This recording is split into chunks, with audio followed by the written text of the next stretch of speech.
ओम शांति। आज 24 मार्च 2024 अव्यक्त इशारे।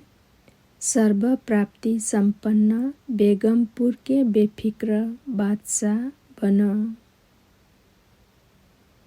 बेगमपुर के बादशाह सदा सुख की शैया पर सुखमय संसार में स्वयं को अनुभव करते हैं।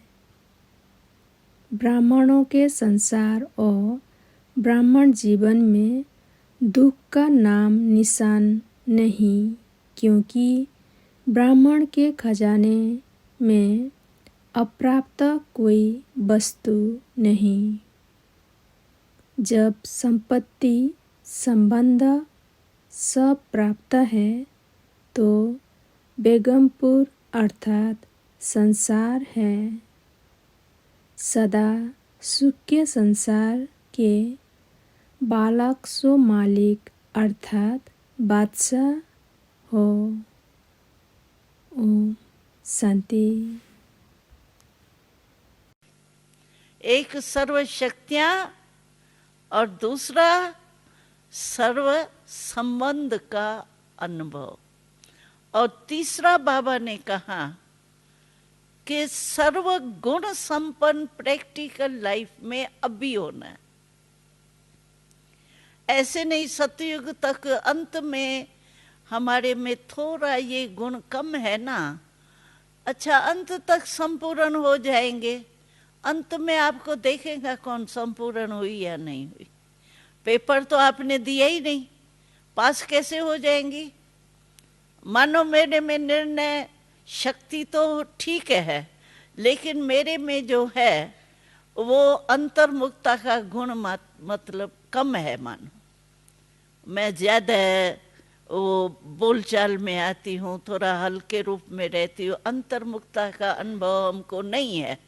मानो अंत में मैं समझू नहीं, अंतर्मुखता का गुण जो है ना वो मैं लास्ट तक संपूर्ण हो जाएंगी। लेकिन पेपर कौन लेगा मेरा अंतर्मुखी है या नहीं है। पेपर तो अभी देना पड़ेगा ना, तभी तो पास मार्क्स मिलेंगी।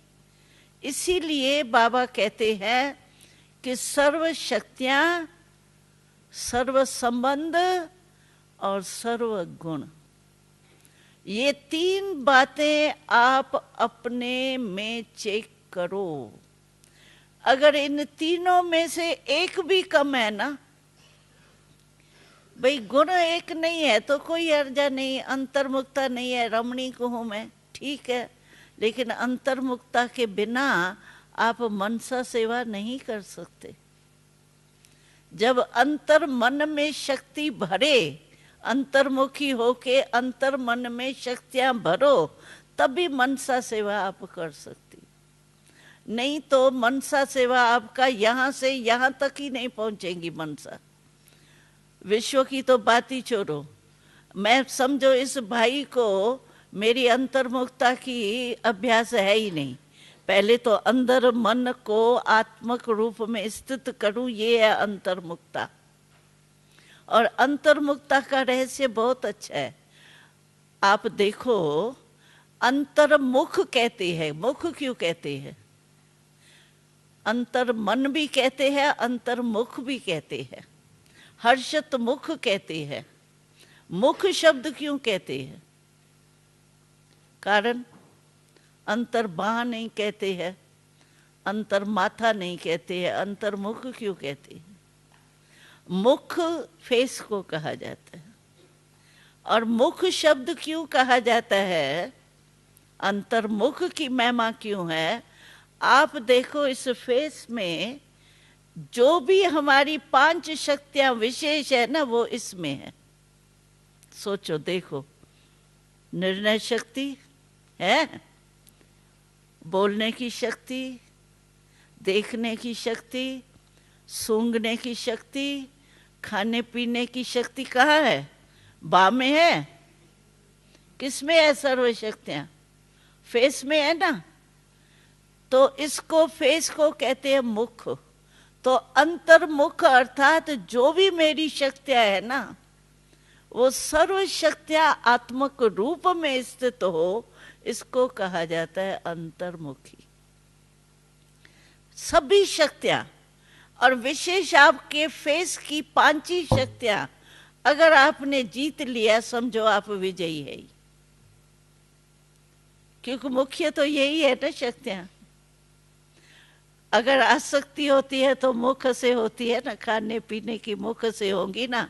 सुनने की आदत होती है, सुनती रहूं, गीत सुनती रहूं, किसकी बातें सुनती रहूं, कान भी इधर है। सोचती रहूं फालतू, सोच भी यही है। देखती रहूं तो आंखें भी यही है, धोखा तो यही देती है ना।